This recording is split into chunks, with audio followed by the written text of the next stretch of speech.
Today, I want to talk to you about the T word. Transformation, truth, tarot, and what that has to do with a marrow. You weren't expecting that, I take it. But before we get there... Is that a quick word for summer squash? Ah, yes, thank you. Yes. So we have the picture there. That's what we call a marrow. Okay, you're learning things already. Okay. Before we do that, who knows this? The Four Agreements by Don McGavran. Quite a few of you. Yeah! Awesome. So these four agreements, they changed my life. Practicing them, should I say, changes my life. And it also changes the life of the people that I work with. So I'm going to promise you today that I'm going to be impeccable with my word when speaking about marrows. I'm not going to take anything personally, particularly a marrow. I won't make any assumptions, especially about marrows. And I will always do my best, even with a marrow. I probably said the marrow word too much now, but at least you've learned that's how we call, what is it, summer squash in England. Zucchini, okay. I've never heard summer squash and I'm 53. Okay, zucchini I can flow with, I've heard that. Okay, so what we're going to do is we're going to start with a four agreement, four direction opening ritual. Because I was really inspired by Mary yesterday in the opening ritual, which I really loved. And because I think the four agreements fit really well with the four directions as well. And going to stand up and face the north. They might not be the same directions that you're used to, but just flow with me for this one. So north is here.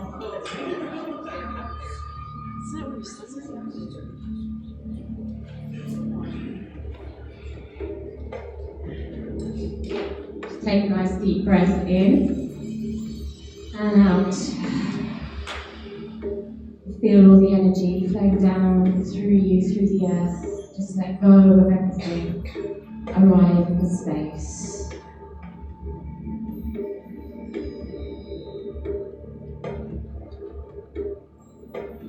Take this time for you. Standing to the north.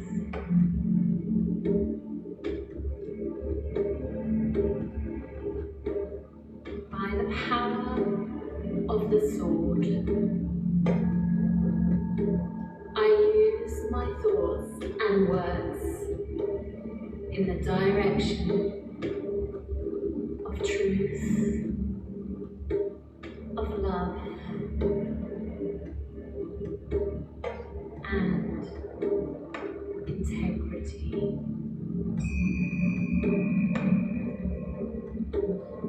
Turning to the east, by the power of the cup, I give myself permission to love myself and others by not taking anything personally. Turning to the south, by the power of the wand, I find the courage to question rather than assume.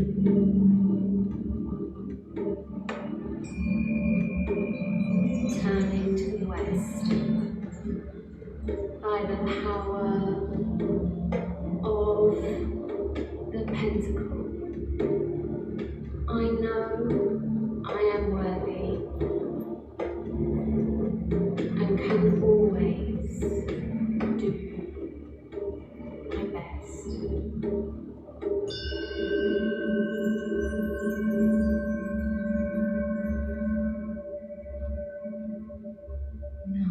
deep breath in, really invigorate yourself, have a little stretch, move the way your body wants you to. Get comfortable in yourself and really honour your energy before you sit down.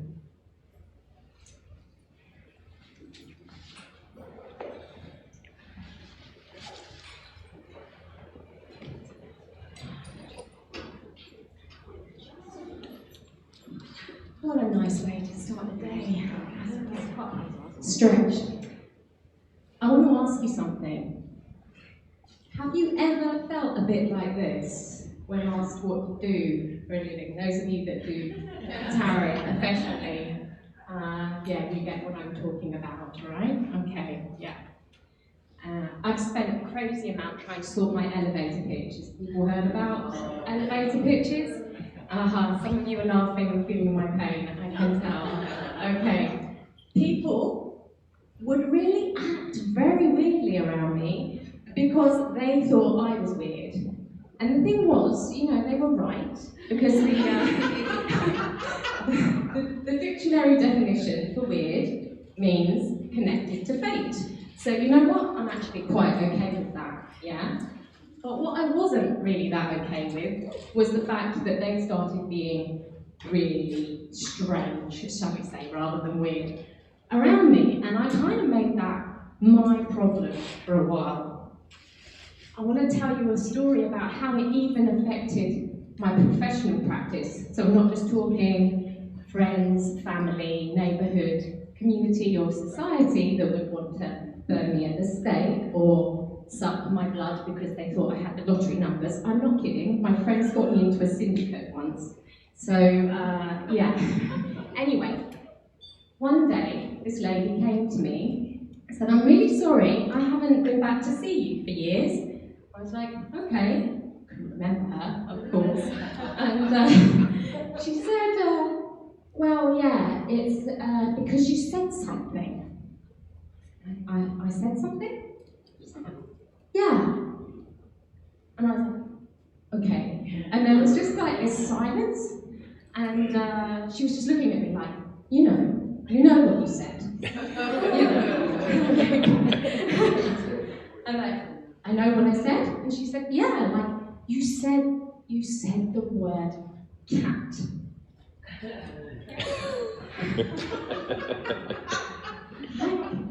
I said the word cat? She said, yes, you said the word cat. I'm like, okay, I said the word cat. She said, you know. And I said, I know. And she said, yes, you know. What do I know? And she said, you know, that's what I pretend to be with my husband. This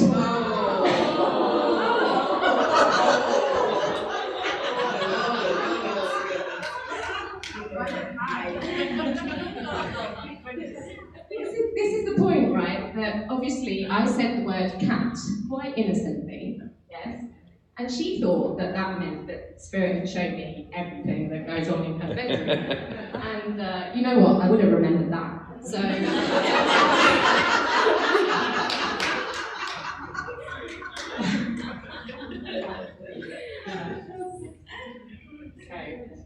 So when I wrote The Transformational Truth of Tarot, it's kind of a burning desire inside of me to get the transformational truth of tarot out there, you know? I mean, by this time, I'd had family and friends stop talking to me for the same affliction, actually. I would say something. They would disappear off the earth for 4 years. They'd come back when they want something, and I'd be like, where have you been? And they're like, you said something. Okay. You know, so I got to this point. It was like, something needs to happen. I need to kind of show them that, you know, Spirit do work on a confidentiality, client needs to know basis. Yes, we don't actually know everything, and we're not evil, and we don't need to be burnt at the stake, thank you very much either. So I wrote The Transformational Truth of Tarot, and I thought it would get better, but it got worse. It got worse because it won an award, and that got me on a psychic TV TV channel. Okay. And I don't know about over here, but in Britain we have Ofcom, and they regulate what you can say. So on this psychic TV channel, we are using tarot day in, day out, on camera, but we're not allowed to say the T word. Whoa. No. Crazy world, right? Crazy world. If one psychic says the T word, the company gets fined thousands of pounds. Wow. But what if that was their name? Their name was Tarot, they'd have to change it. Just for entertainment purposes only, you know. Okay. So, they used to introduce me as the author of The Transformational Truth of Something That Rhymed with Marrow.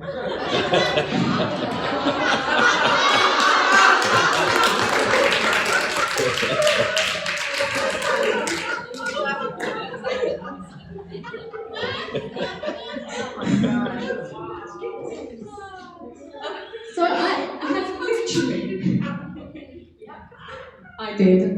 I literally had the T word trained out for me, and this is how bad it got. This is a scene from, obviously my husband and I don't live like that, but we didn't have a camera at the time. We were very caught in the moment, and this moment happened about a year ago, so quite recently, and we were looking for something called the Tarot Experience. And we were driving around looking for this thing, which was outside in the theatre, well, not in a theatre, in the countryside, outside the theatre. And we were lost. And my husband, he actually likes asking for directions, and I don't, so it's a little bit of a gender swap going on there. And he saw this poor, unsuspecting young lad and decided that he was lost and was looking for the same tarot experience. Whereas I was like, no, but I didn't have the chance to say no because he was driving, and before I knew it, he was right up beside him. He'd undone my window and put me on the spot because he was on my side. Go on, ask him. So I'm there and I'm like, are you looking for, and my head is going, don't say the T word. Are you looking for an experience?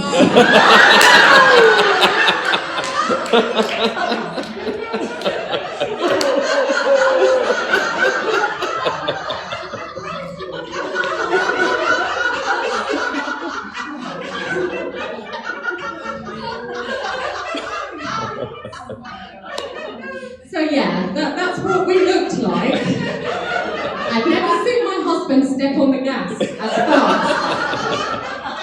He literally shouted out the window, "She didn't mean it like it sounds!"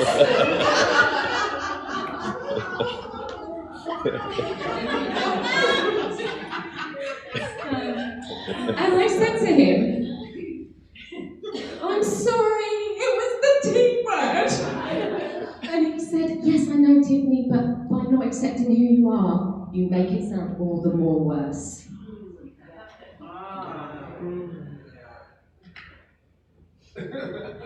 So I'd always been out of the closet. Because I thought the rest of the world was like me, and it wasn't until it was far too late that I realised that they weren't. And then I just was like, oh, okay, I need to kind of get back in it. And that didn't appeal to me, really, but it was pretty problematic being outside of it too. And I kind of got myself stuck in between, shall I say, which is a really painful place to be. One leg in and one leg out of the closet. It's not, you can't do much with life that way. So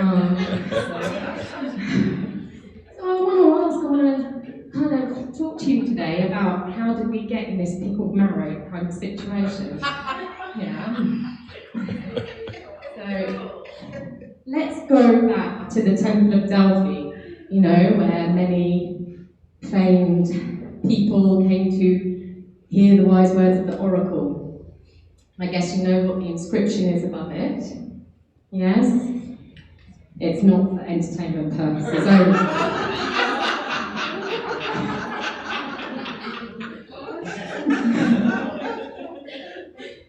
Yeah. It's know thyself, right? And to know thyself is the most important and hardest thing to do with one's life, according to Socrates, and I, for one, am not going to argue with Socrates. So, let's look at why it's so important. Enriched emotional intelligence, greater empathy, and listening skills. Improved critical thinking, decision-making, strengthened communications and relationships, enhanced leadership capabilities even, and capacity. I want to add to that as well. So what I've seen is that when people get to know themselves, their whole reason for living activates. And that to me is why it's the most important thing we can do. Yet, once upon a time, someone told me they weren't interested in self-development. Tiffany, I don't want to hire you to get to know myself. I want to hire you for you to teach me how to be psychic. I was like, it's the voice of the world, Robbo, right? Mm-hmm. And so I was like, okay, well, why? Why do you want to be psychic? They said, well, if I'm psychic, I won't make the wrong decision. Another misunderstanding. I said, well, you can be as psychic as the Oracle of Delphi, but if you don't have a good self-esteem, you won't make the right decision. And she stopped for a moment. She went, oh, yeah, actually, you're right. Every time I've made a wrong decision, it's because I've come from a place of low self-esteem. I bet we can all resonate with that one. So again, nothing more important in the world than getting to know thyself. I really believe that if we all had that healthy self-esteem, then John Lennon's Imagine wouldn't be something that we needed to imagine anymore. It would be reality. But somewhere along the line, the Know Thyself message became pickled marrow. And the inscription might well have said, cross my palm with silver, and I'll tell you about a tall, dark, handsome stranger, because society started seeing tarot as a fortune-telling gimmick, or something to be feared, rather than one of the greatest tools of all time for getting to know thyself. Aww, that's me trying to do downward dog. Now, hot on the heels of the downward dog is the return of the marrow. Sorry, I mean tarot. I can say tarot here, it's amazing, isn't it? Nothing bad is going to happen to me. Woo! Let's all say tarot. Enjoy the moment. Okay. What I'm a little concerned about is what happened in yoga, at least in Britain, when yoga came through, which some people used to see also as devil worship, believe it or not, and thankfully that's shifting. But we did get into a slightly narcissistic way of being with yoga, and it all became more focused on who can do the hardest asanas in the hottest saunas. And maybe I'm just jealous because this is me in Downward Dog, and actually I am jealous, but I'm not just jealous because when people think of Reiki, they think healing, right? Or they think yoga, they think pose, and when they think tarot, they think reading, right? But there's a spiritual practice behind the whole of those three, yes? And there really is no time like the present, right now, to get this message across. It's a really important time for tarot, because we are in the revival of it. Earlier this week, there were 5 million posts on Instagram, # tarot. A couple of days ago, that was 5.1 million. And now, last time I looked, what it was actually a couple of days ago, there are 5.7 million. Yeah. Treadwell's, hands up if you know Treadwell's. It's a famous London esoteric centre. Report that tarot sales are up 50% per year since 2017. And tarot is being made fashionable now by the media. Dior started it off with his coat and so on. And now Vogue and other magazines are writing about it. Look at Canada, it's amazing. 25%, sorry, I was trying to do the laser. There we go. Oh, now giving the secret away. Gosh, how do you do this thing? Right, maybe you can just upload. Right, so January the 1st, 2018, 75 is now at 100. Amazing. Incredible. Hey, Beck, you rock. Look at this. We're always ahead. 100%. Woo!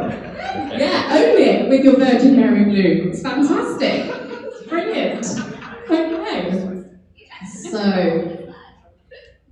if you are here, then maybe I'm being a bit soft on you when I say maybe you have a part to play in this. Yeah? I mean, I'm here because I read David's message, and you can probably tell why I'm so passionate about it. Why I got on a plane from Heathrow and flew. Yes, my why, my big why. And there's been an uprise against sexism, racism, homophobia. But what about tarophobia? Has anyone even heard the term tarophobia before? Just now, thank you, Rachel. Exactly my point. Yeah? Anyone here seen the film Pride? No? No? Wow. It's amazing. It's about a guy called Mark Ashton, who really did start the movement, or at least really the Pride movement. I'm not sure if he completely started it, but he really was a big person who did a lot, because he was in Soho in the 1980s under Margaret Thatcher's rule, and he saw that the miners in Wales were being exiled and discriminated against under Margaret Thatcher's rule. And so he said to his gay community, come on, let's go and stand with the miners. And all of his community were like, are you crazy? I mean, we're talking Welsh miners. I don't think, and would bet my bottom dollar they're the most homophobic people at that time in England or Britain, being Wales. But he did it, and he stood in the face of so much shame and so much rejection, and just kept saying, we're here, we want to stand with you, there's strength in numbers. And he managed it so much that a huge proportion of miners started coming to London Pride to support him and march with him. And he got some movement passed in Parliament before he died, but I don't remember the details. Watch it, because it's a hugely inspirational film. Say the government, I don't think this would happen, but say the government turned their back on their Pope, and the Catholic congregation. It's like us going up to the Pope and the Catholic congregation going, we want to stand with you, And it's amazing what he managed to do. So if you want to be inspired about what's possible and what I feel is waiting to happen, but hopefully not much longer, then watch Pride. In England, we have something called the Discrimination Act. It came out in 2010. And I'm not sure I can work out this laser. Oh, I can. There we go. Here it says religion or belief. We're not meant to be discriminated against for our religion or our belief. Unfortunately, tarot is still seen as a con artist, gypsy, fortune-telling thing. So I can tell you, this might as well not exist for us. So this is why I birthed the Transformational Truth in Tarot. The book became a program, it became a game, some of you have seen it out there. I made it into a game because it was an easier way to help people to understand what process was about. So Dean was talking about the why yesterday. So this is the why. The why is to wake up the world and unveil the transformational truth of who they are, help them to get to know themselves, have that healthy self-esteem. And through the transformational truth of tarot, because tarot to me is the fool's journey, is the hero's journey, it is it's a map of soul evolution, right? And as the tarot gets liberated from conditioning and misunderstanding, then so do you. And this is my how. So the mission is to connect you to your truth and wonder. Supernatural is hyphenated because there's nothing more supernatural than your supernatural ability. There's nothing woo-woo about that. And see it in each other and the universe by journeying the magical steps of soul evolution together. And so that's what we're going to do now. We're going to do a little bit of that together.